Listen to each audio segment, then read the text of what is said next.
Thank you for the introduction, Barbara. It's really good to be here today. It's great to see so many people on the call. As Barbara mentioned, I'm an ESRC funded knowledge exchange manager in the Senedd. My role is, I would say it's unique, apart from the fact there are two others, because at the same time as creating my role, the ESRC also supported equivalent roles in the Scottish Parliament and the Northern Irish Assembly, and the three of us in our roles, we are embedded within the university, but we spend our time in the Parliament. So I'm quite new to working in Parliament. As Bob mentioned, I started last year, but I hopefully have a unique position. I'm immersed in Parliament and have learned about what people who work there, both elected members and their staff and the independent Senedd staff need. And I've seen firsthand the fast pace that they work at. But I also see things from the perspective of those in higher education. So I know about REF, I know about impact, and I understand the pressures that you face, and I know that rigorous research takes a lot of time.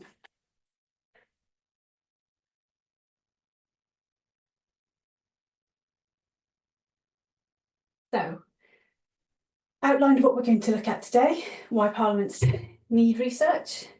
I'll take you on a quick journey through the devolved policy landscape, particularly looking at the role of parliaments in the policy-making process.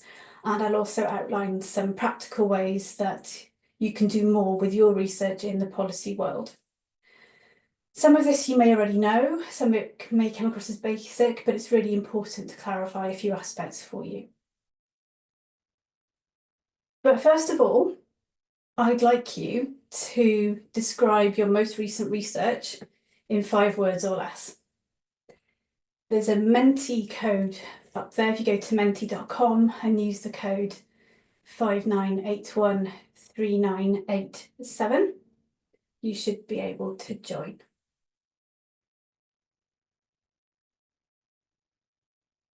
I'm asking you to do this because one, it gives you something to do other than just listen to me, but also it'll hopefully help you to start thinking about how you can communicate your research in a pithy, in an engaging way.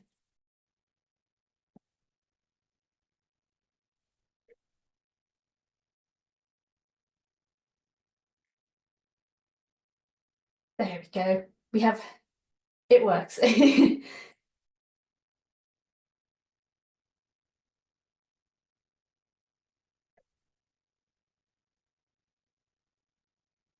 Some really interesting subjects coming in here.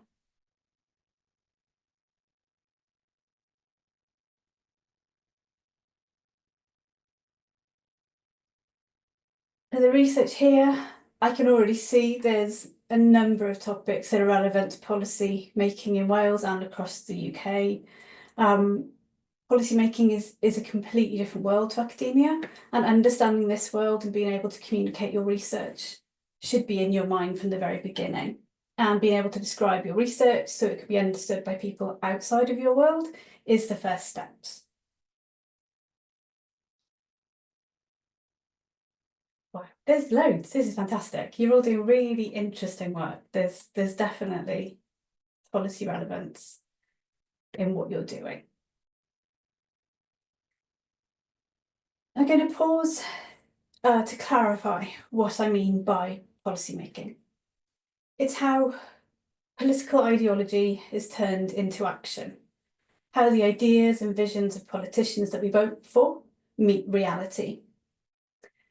Public policy is any action or non-action taken by a government and other public bodies to try and solve a problem.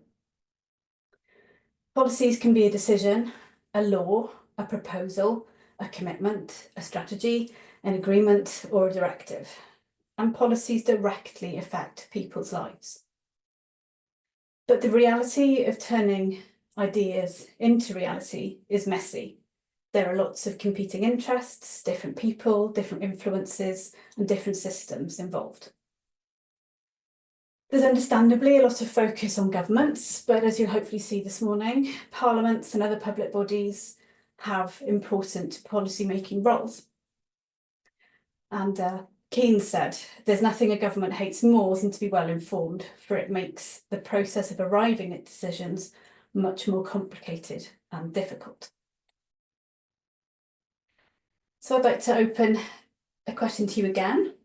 What do you think is the most important factor in policy decision making?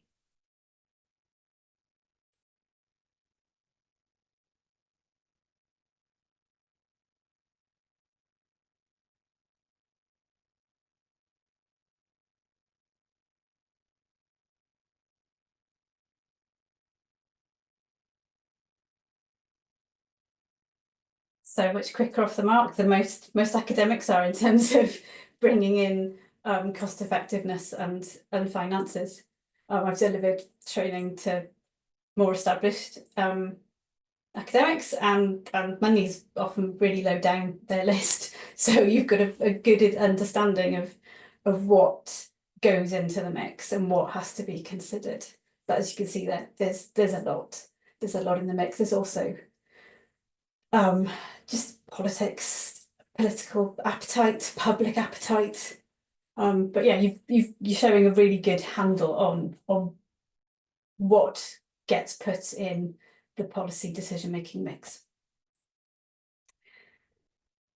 We don't live in a straightforward world where a problem is clearly identified, evidence is gathered comprehensively and scientifically, a solution is designed fairly on the evidence, or based on the evidence, which leads to the problem being solved in a measurable and fair way. Political decision-making is messy. I'm sure you're familiar with the saying that laws are like sausages.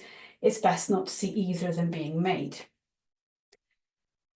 As you've already touched on, there's lots of factors that influence how a problem is prioritised and defined, what evidence is selected and how that evidence is used, the solution that's chosen, how that solution is designed, and how the outcome is measured and for whom.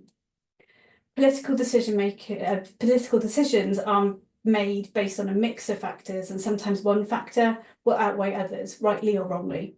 And sometimes a completely random factor can take priority over all others. For example, sometimes experiences which could come from citizens or constituents, or even a politician's own experience, might carry a lot of weight. Or the politics of an issue may be very sensitive, and it can be about power or priorities. But research is a very important part of this jigsaw. Research used in Parliament comes in different forms, from academics, from civil society, think tanks. It's a varying rigour and quality, but a lot of weight is put on academic research, even if it may not feel like that at times. And decision makers and policy professionals rely on people like you to undertake independent research that can help them to identify problems, identify solutions, frame issues, and inform the design of policies, laws, and programmes. So what is academic policy engagement? It's collaborative efforts between researchers, academics, and policymakers, also known as policy professionals. These collaborations can occur at various points throughout the lifespan of research projects and during different phases of policy development. The objective of policy engagement is to optimise public policy outcomes by leveraging the wealth of academic evidence, expertise, and experience available in the research community. But as we've seen in recent years, experts and decision makers can have a difficult relationship, and they can find it hard to navigate each other's worlds. This has been thrown into sharp relief, and there's been more debate about the extent to which political decision-making is led by or informed by evidence. But we all instinctively know that good decisions rely on good evidence.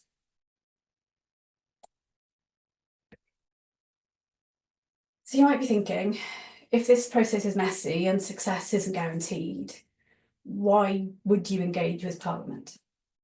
Ultimately, good decisions need good evidence, and we all want and need good decisions to be made. It's also a chance to do more with what you know.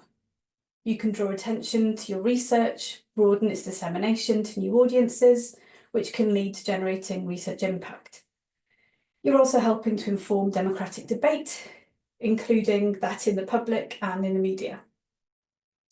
You can help to shape and influence important decisions about policy and law. You can get a new perspective on your work, which could develop new research questions and projects shaped by this experience. You can grow your professional network and learn about new opportunities. And it also demonstrates the value of publicly funded research. The policy landscape in Wales is quite complicated, but before I provide a refresher, let's return to Menti to see what you already know. Oh, hang on. There we go. So, which of these issues are devolved to Wales? There are 3 correct answers among these 6 options.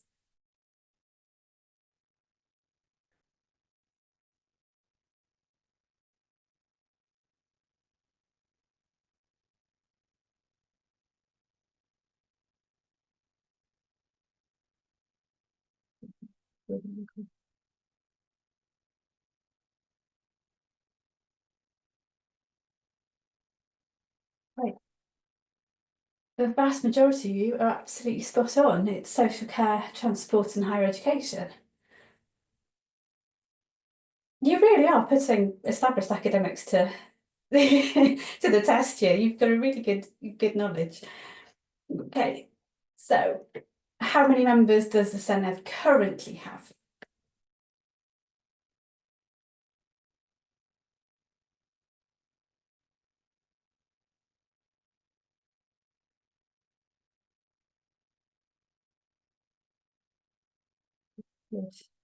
Good spread there.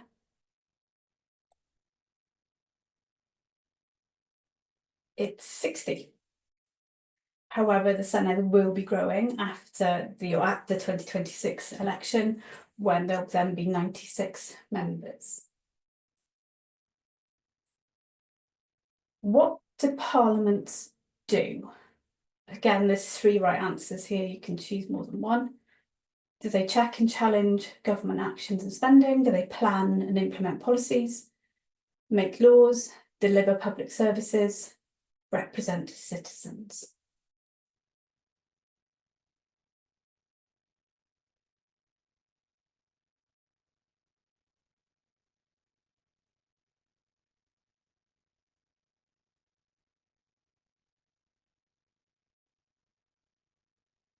Right. They check and challenge government actions and spending, they represent citizens, and they make laws. It's governments that deliver public services and plan and implement policies. And finally, who is the Welsh Government Cabinet Secretary for Health and Social Care?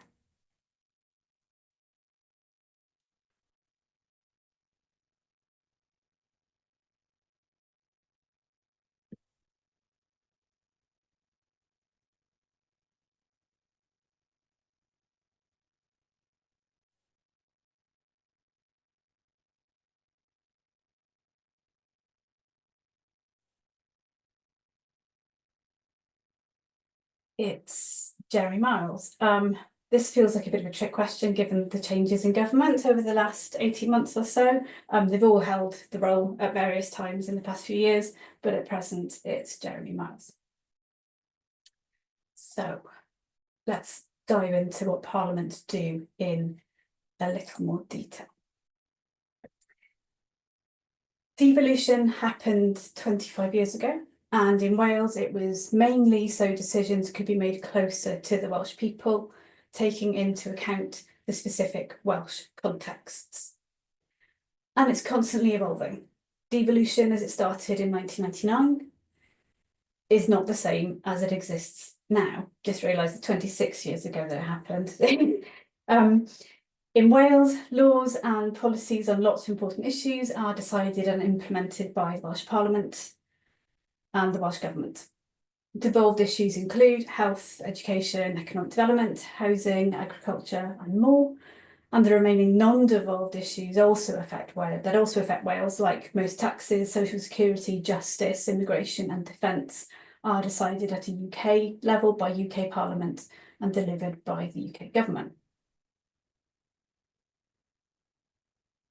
It's really important to understand the difference between parliaments and governments. So if you don't take anything else away from today, please learn this distinction. Welsh Parliament, Senedd Cymru and the Welsh Government are not the same organisation. The Senedd is the name of the 60 members of the Senedd who are elected every 5 years. And you may have heard about Senedd reform. Legislation was passed in 2024, which will lead to an increase in members after the next election. The Parliament represents the people of Wales. It checks and challenges the work of the Welsh Government through scrutiny. It makes and changes laws for Wales.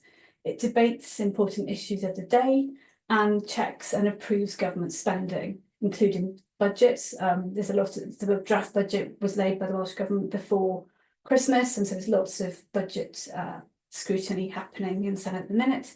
And they also look at devolved taxes. The Welsh Government is completely separate.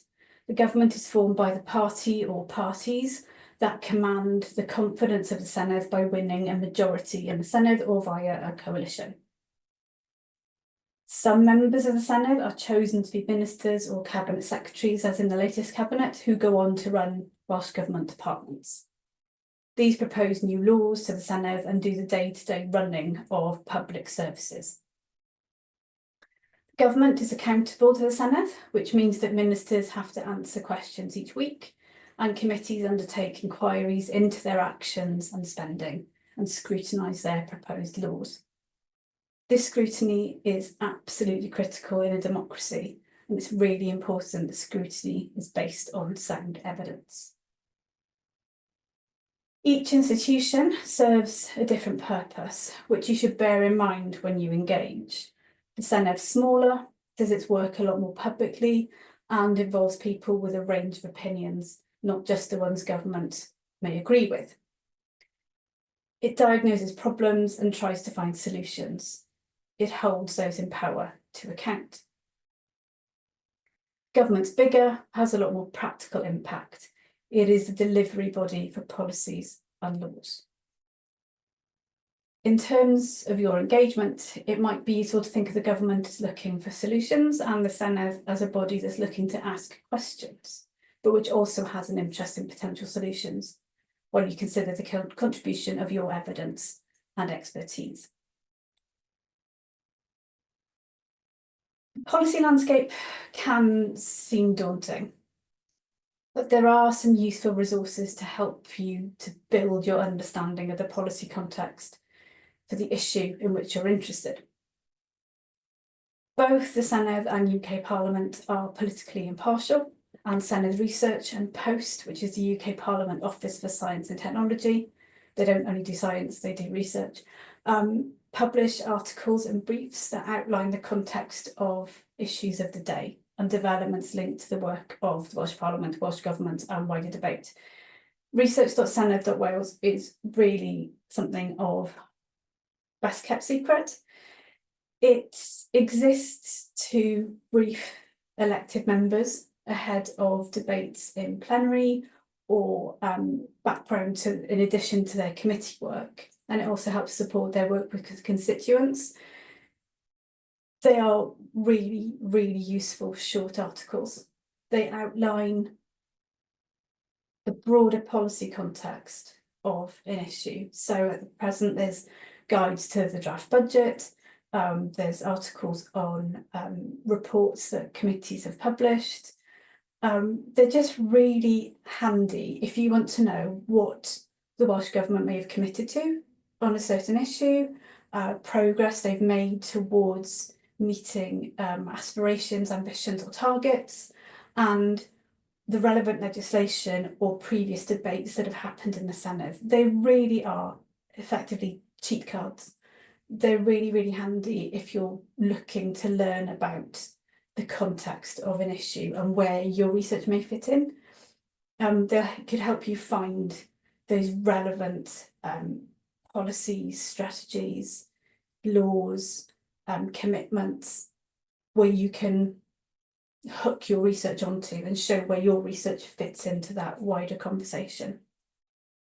The key thing about the publications by Senedd Research is that they're politically impartial because they're there to serve all members. So that can be a really valuable resource for you to consider if you're interested in getting involved in policy. You can sign up for alerts when new articles are published, and in the Knowledge Exchange newsletter that I send out every month, we do a summary of the most recent articles. But it really is worth taking a look if you've not looked at it. There's a whole host of interesting articles there.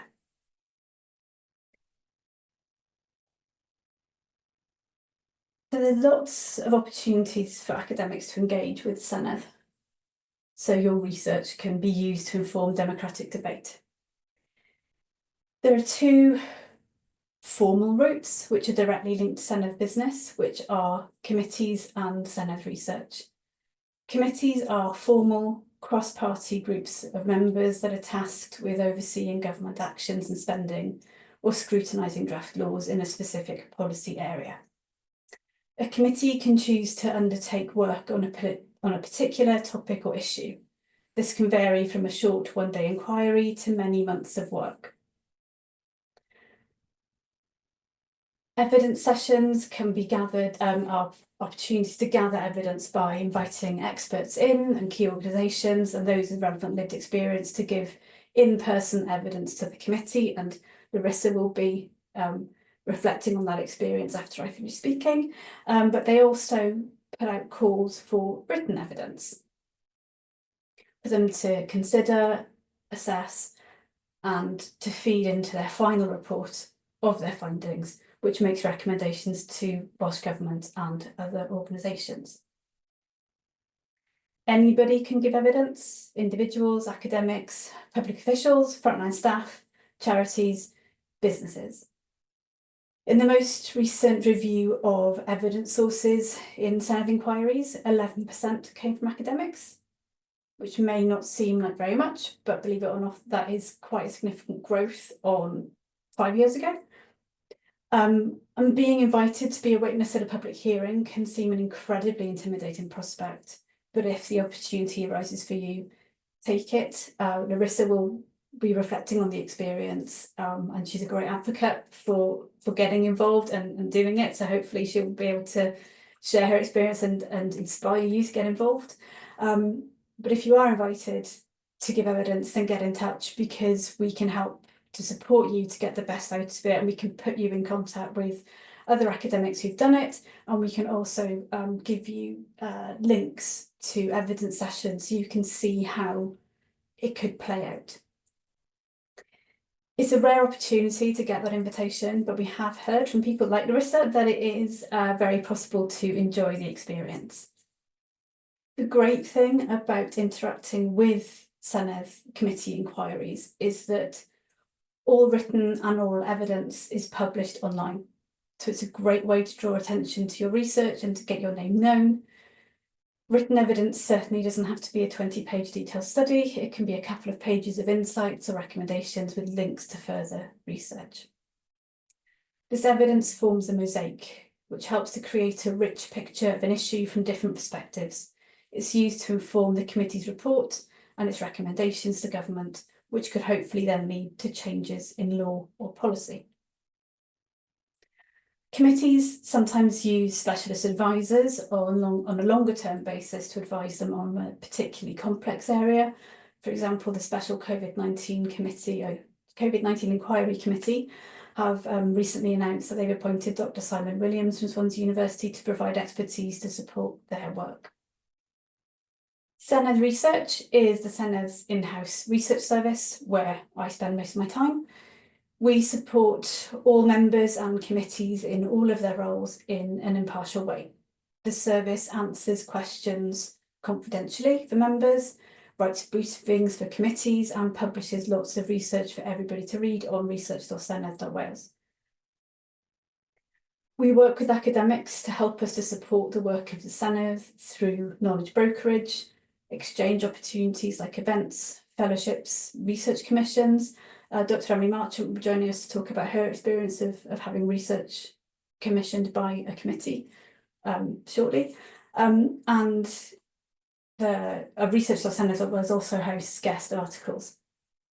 We host PhD interns through the UK ARI policy internship scheme as well. And that's a great opportunity for PhD students to get an idea of how parliaments work and how evidence is used and how research contributes to broader debate. Everybody who's done it has said that it's really helped their writing skills, because you cannot avoid writing if you're a research officer in the Senedd research team. You can't procrastinate. You just have to get on and turn around a question and turn around a briefing quickly. Committees and Senedd research also use areas of research interest to specifically engage with the research community on mid and long-term issues. These are quite a new initiative, and they've been a great way for committees and Senedd researchers to learn more about the research that's out there. I'll talk about them more shortly, but I'd like to cover some of the less formal ways of engaging. So you can, of course, reach out to individual members of the Senedd. They have specific interests. For example, they may be a party spokesperson, or they could be campaigning on an issue. For example, an academic from Swansea University contacted a member to share their work on the role of schools in preventing skin cancer and improving sunproofing of skin in schools. This led to a member leading a short debate, and that debate of the members' speech drew on the evidence provided by the researcher. The research project was named, the researcher was named, the two relevant ministers, which this piece of research was relevant to, were there. They got involved in the debate. It led to the ministers writing to the researcher asking for a research briefing, and they're now in conversation as to the potential recommendations from that study in terms of improving school sun safety policies. You can find out what members are interested in by looking at their profiles on the Sened's website, and you can also search the record of proceedings to see who's mentioned what about an issue. There's also cross-party groups, which are informal and are outside of the Senedd. They're hosted within it. They are cross-party committee, well, they're not committees, they're cross-party groups of members to collaborate on special interests or particular topics. They don't have the same power as formal Senedd committees, and their activity levels can vary, but they're often looking for speakers, and they can provide meetings, opportunities for you to present at their meetings, to collaborate on reports, to provide briefings, to raise awareness of certain issues, to respond to call for evidence or propose an inquiry. There's a literal A to Z of them on the Sened's website, so it's worth taking a look. Petitions, they're self-explanatory. The full guide is on the Senedd website, and events as well. The Senedd is an event space. The full guide's on the website, but if you are interested in hosting an event at the Senedd, just remember that you need a member to sponsor your event. There's various formats available. There's a full guide on the website. I will return to ARIs shortly, but I want to explain how you can make your research better noticed, better heard in the Senedd. Practice making your research simple, to be simple to understand, but not simpler. Policymakers and people in parliaments understand that issues can be complicated, but they're also really busy people who have to be generalists to cover the scope of what their work encompasses. To get your research noticed, make it helpful, make it easy to understand, but don't simplify it. They're very used to dealing with complicated issues. While journal articles are undoubtedly important in higher education, they're not really accessible beyond HE. People can't get in because of the paywalls and also because of the language used in articles. The complaint I hear most often is that people can't understand the research evidence, let alone access it. So write like a human and make your research visible beyond academic literature. Websites like The Conversation are a great model because it involves writing in an accessible way. It's a great way to platform your work as well, and policy audiences do check that website. If you're working on something that could have relevance to policy or scrutiny, write a short summary of it or prepare a policy brief. Don't spend too much time outlining your methodology. That's not what this audience is interested in. They trust that you've done that. They want the findings, your interpretation. Give them what they need up front, conclusions and recommendations at the start, and be clear about how it helps them in the shortest, clearest possible way. If you really want to get involved with the work of policy in parliaments, take the time to research the context and work out where your research fits in and what it brings to the conversation. So look at recent and upcoming political debates, legislation, government commitments. Get to know the policy process and how decisions are made. Find out who the key people are, and it'll be different in every policy area. And keep up to date with new legislative proposals, consultations, strategies, political commitments. UK potentially as well as devolved level, and plan your engagement accordingly. It's also really helpful if you can tell a story, if you can bring abstract and complicated matters down to a human level. That'll make it more easily understood. And also, it can really take time to build your profile and to earn trust. So if you want to embark on this, then think long term and consider it a relationship. You haven't got to share everything at once. Have a conversation, be responsive, but you can also be proactive. So to return to ARIs, these are a policy issue or a question that a committee has expressed an interest in seeing research evidence about. A committee might open an ARI to scope or inform future work, identify witnesses, and gather research evidence to support scrutiny. There are 6 ARIs open at present, including 2 that opened towards the end of 2024, one on AI and Welsh economy and one on environmental governance and biodiversity targets. There are tools that can help to ensure that the evidence used by committees comes from a more diverse range of people, communities, and organisations. Academics at all career stages and research institutes are encouraged to register their interest and to add their existing research to the repository. To date, 75% of the respondents to the ARIs have never previously engaged with the Senedd, so it's proven to be a great way of accessing hitherto unknown research and researchers. It may sound like a very complicated route, but it's a form. It's a Microsoft form where you can summarise your research, but please don't cut and paste from journal abstracts or article abstracts. You share your contact details, you summarise what you've been working or your research that's relevant to the ARI topic. Try and avoid being too technical, but make sure to explain why your work fits within the scope of the area of research interest. Bullet points are fine, and you have the opportunity to provide links to published research. There's no need to go into great detail in the narrative. One of the ones that ran last summer had over 100 responses, and the ones that had the most impact were the ones that were the easiest to read and which were the shortest and the most direct. So while the temptation could be to add lots and not to detail about what you're doing, try and distill it down to the key points if you're engaging with an ARI. ARIs can prove to be a great springboard.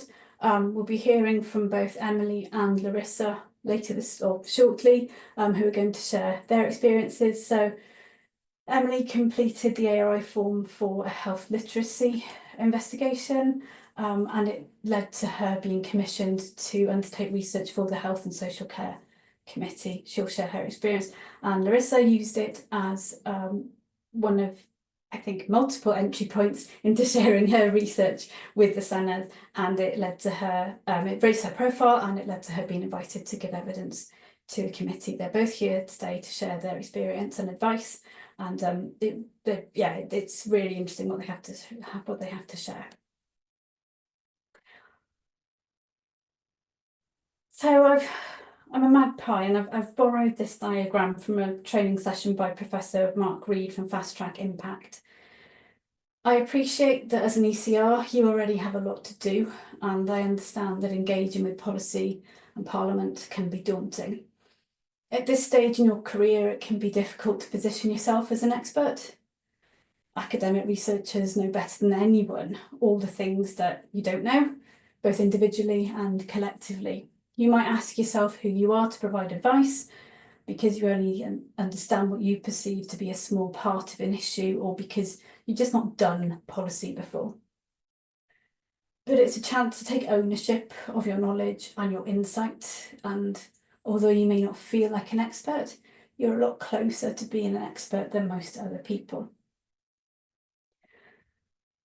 So if you want to get involved in policy, don't let yourself dwell for too long in the valley of despair. Take a step back and look at who is engaging in the policy debates. Is it lobbyists who are representing positions that aren't based on the best evidence? Is there an angle, a story, a fact that you know which should be shared?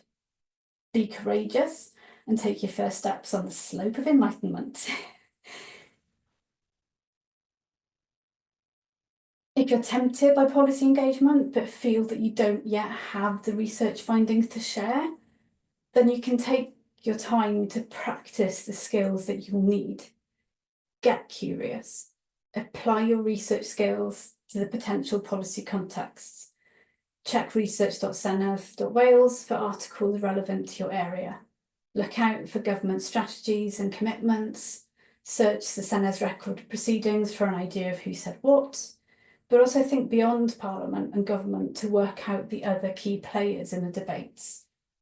Map the stakeholders, think about their interests and their motivations. You could do this for your own work or potentially volunteer to help out your PIs. There's an increasing appetite for sharing research with a policy audience.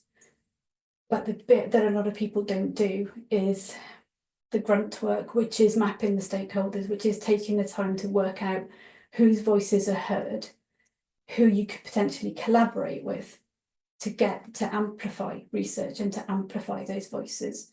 So taking the time to use your skills in a different context is definitely worthwhile.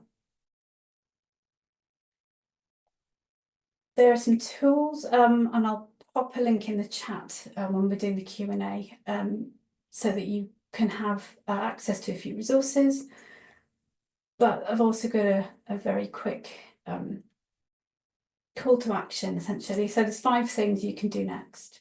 The easy one is to sign up to the Senedd's Knowledge Exchange Network newsletter. We only send it out once a month. We've heard that it's really useful. People use it as a regular reminder to check out what's happening in the world of policy. We keep it short. We share all the current committee inquiries, recent articles, ARIs. We share opportunities that are arising in other parliaments. There's lots of content in it, but we won't spam you. It's light touch. You can also practice communicating in a policy relevant way. Communication is absolutely the most important factor in policy engagement. Practice the skill, it'll be useful in all sorts of contexts. You can find out what Senedd committees are looking at, respond to consultations, sign up to ARIs. Research is most influential when it's politically topical. So if the Senedd is considering a new air quality law and your research is relevant to this, make sure you're tapped into the deadlines for scrutiny, otherwise you'll miss the opportunity for influence, and it could be years before a similar opportunity arises. To mention, look at the political landscape. it's all out there, you've got the research skills to do it, but also take time to build relationships, offer your expertise to committees, to parliamentary researchers. Feel free to get in contact with me if you're not sure where to start, and I can make an introduction to the relevant research officers in Senedd Research. You can reach out to members directly, you can contact cross-party groups. Parliamentary work happens really quickly, and I've known that it happened quickly, but seeing it firsthand, it's really fast. It's really, really quick. And when we're looking for expertise and experts or background research, we only have a couple of days to do so.